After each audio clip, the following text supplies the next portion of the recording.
The wedding drums pounded like a war march, echoing across the dusty village square. Lanterns swung in the hot wind, their flames trembling, as if even fire itself wanted to hide from what was about to happen.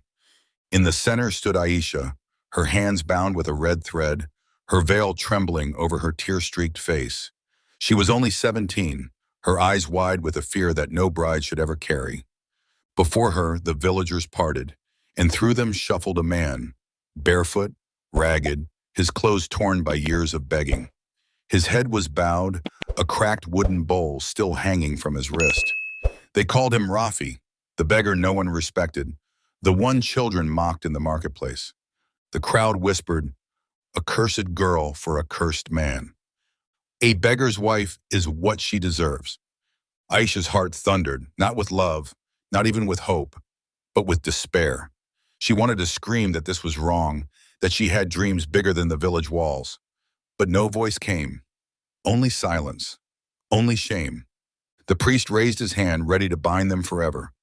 And in that suffocating moment, as the world condemned her to a life of poverty and humiliation, a single question ignited in the air like lightning. What if the man everyone thought was a beggar carried a secret that could turn her entire fate upside down? Long before the wedding drums cursed her name, Aisha's days were filled with dust and survival. She lived in a crumbling clay house on the edge of the village with her widowed mother, Fatima, and her younger brother, Imran.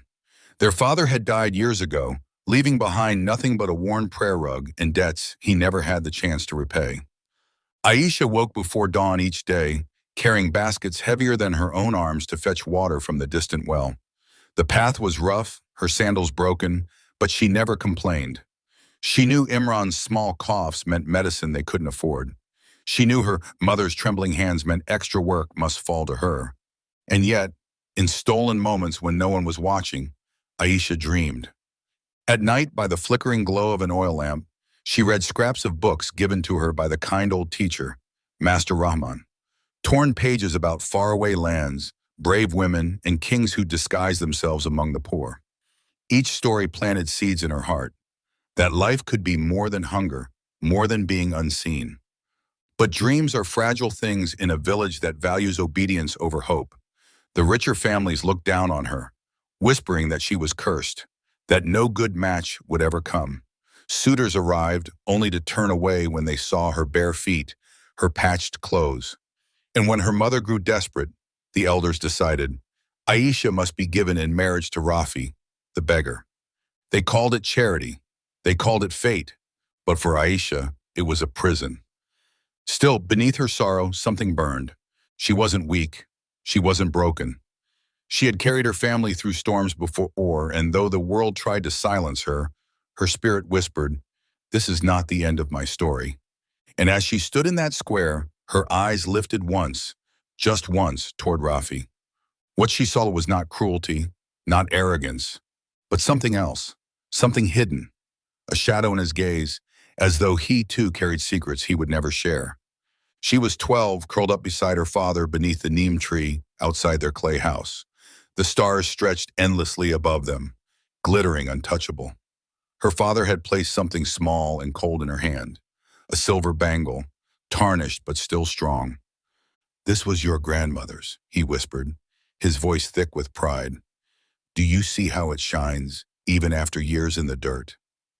Aisha turned it in her tiny fingers, the metal catching faint starlight. "Life will try to bury you, my little star," he continued, "but you must remember this. True worth doesn't fade just because the world cannot see it. Remember, Aisha, those who seem poor may hold treasures the world will never guess." He closed her hand around the bangle, his rough palm sealing the promise. "Keep it. One day it will remind you of who you are when others try to tell you otherwise."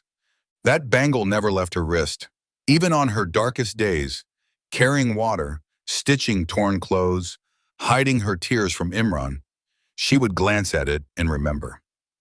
And now, standing in the square with the villagers watching, her fingers brushed its cool surface beneath her sleeve. It was her anchor, her reminder.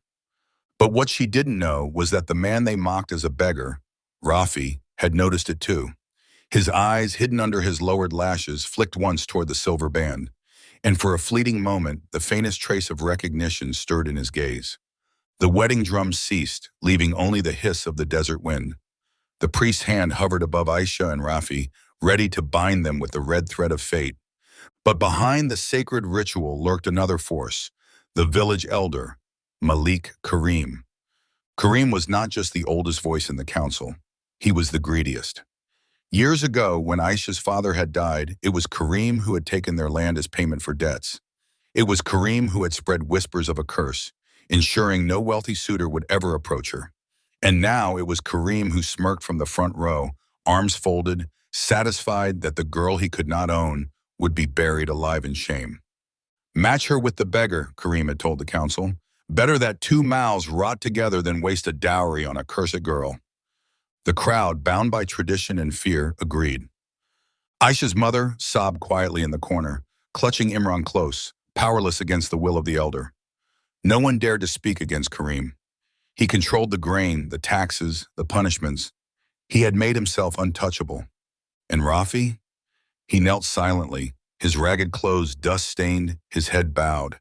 He looked every bit the beggar they claimed him to be. The priest tied the red thread around their hands. The villagers clapped, not in joy, but in cruel relief. The whispers cut like knives, perfect for her. She'll learn her place now. Beggar's wife. Later that night in the dim clay hut that was now theirs, Aisha sat by the cold hearth, staring at the silver bangle on her wrist. Her heart ached for her stolen dreams, for her powerless mother, for Imran's future. But beneath that sorrow flickered anger. Not at Rafi, who sat quietly on the other side of the hut, staring into the darkness, but at Karim, the man who had orchestrated her misery. She didn't know how yet, but something inside whispered, "This story is not finished." And unbeknownst to her, Rafi's eyes glinted in the shadows, sharper, steadier, more calculating than any beggar should be. The night was heavy with silence. The village slept, but inside Amara's tiny mud house, her heart thudded like a trapped bird. She sat on the floor, clutching her mother's faded shawl, whispering prayers for strength. The cruel laughter of Malik's men earlier that day still echoed in her ears. They had mocked her for marrying the lowest of the low, a beggar who could not even protect her. But tonight her husband, Kavi, returned later than usual. His eyes were sharper, his posture different. He looked like a man carrying both a burden and a secret. Amara noticed the dust of travel on his robe and the faint shimmer of something golden peeking from beneath it. "Kavi," she whispered, "where were you?" Instead of answering, he opened his satchel and placed something on the wooden table. At first, Amara thought it was a trick of the moonlight. But no, it was real. Stacks of documents sealed with royal emblems, keys that gleamed with iron and gold, and a small crest carved with the falcon, the mark of the wealthiest trading dynasty in the kingdom. Amara's eyes widened. "Kavi, what is this?" He looked at her, his voice deep and steady, so unlike the meek beggar the village believed him to be. "This is my truth. I am Kavi Rana, heir to the Rana trading empire, billionaire in gold, land, and ships. But I walked away from that world when I saw how power corrupted men like Malik. I wanted to find someone who could see me, not my riches." Amara froze, her breath caught between disbelief and awe. "But why? Why live like this?" Kavi's eyes softened, glistening under the lantern's glow. "Because only in the ashes of poverty can true hearts be seen. Wealth attracts wolves. I wanted a wife who carried dignity and hunger, who did not sell her soul for comfort.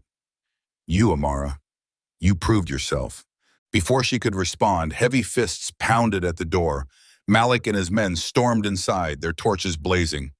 "Beggar," Malik sneered, "today I'll put you in the ground and take your wife as payment for your insolence." But Kavi did not flinch. Slowly he stood, pulling off the ragged cloak he had worn for months. Underneath was a robe lined with silk, embroidered with golden falcons. From his satchel, he drew a scroll and held it high. "By decree of the crown, I, Kavi Rana, rightful heir of the Rana fortune, hold dominion over this land and every business that breathes under its skies. Malik, you are nothing but a thief leeching off the poor. From this moment, you are finished." The room fell silent. Malik's face drained of color. His men dropped their torches, stepping back in fear. Never had they seen power shift so swiftly, so completely. And Amara, clutching the shawl of her late mother, realized her life had changed forever. She was no longer the girl mocked by villagers. She was the wife of a man whose name carried thunder, whose truth had shattered chains of humiliation. The beggar had become the king before their eyes. The torches still flickered on the mud walls, but the power in the room had shifted like a storm changing course. Malik's lips trembled as he tried to laugh, to dismiss Kavi's revelation as madness. A costume! A forged seal! Do you think you can trick us with stories? He spat, clinging to arrogance as if it could shield him. But Kavi's voice was steady, commanding, like a drumbeat announcing war. Call it a costume if you wish. Tomorrow the royal guard will arrive, summoned by this decree. He unrolled the scroll with the falcon seal. Every man who stands with Malik tonight will be charged with crimes of theft, extortion, and assault. Choose wisely where you stand. His words struck deeper than any sword. Malik's men, who had swaggered in with jeers, now backed away like rats abandoning a sinking ship. One by one they dropped their crude weapons onto the dirt floor. Their shadows fled into the night, leaving Malik trembling in their wake. Amara rose, her hand still holding her mother's shawl. For the first time, she stepped between Malik and her husband. Her voice, once small, cracked with fear, now rang out strong. You mocked me for marrying a beggar.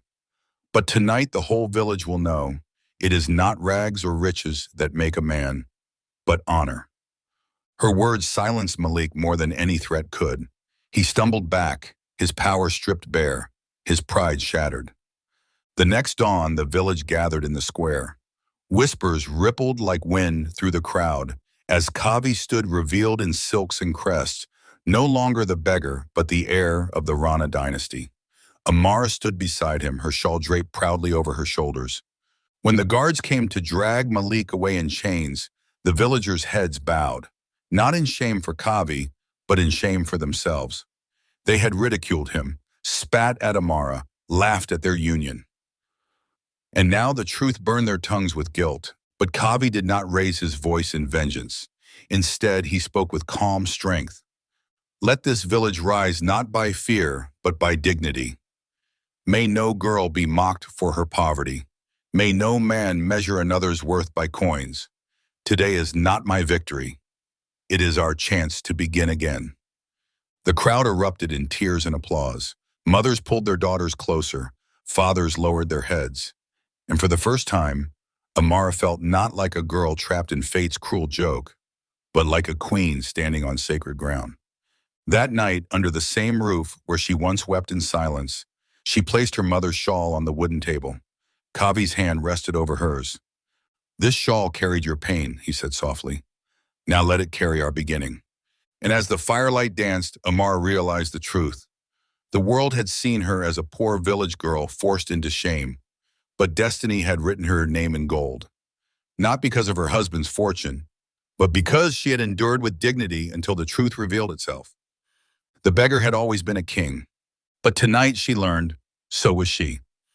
And so a girl once mocked for marrying a beggar became the wife of a man whose name commanded empires. But in the end, it was never about his hidden wealth. It was about the hidden strength of her heart. Tell me, if the world stripped you of everything, would your dignity remain?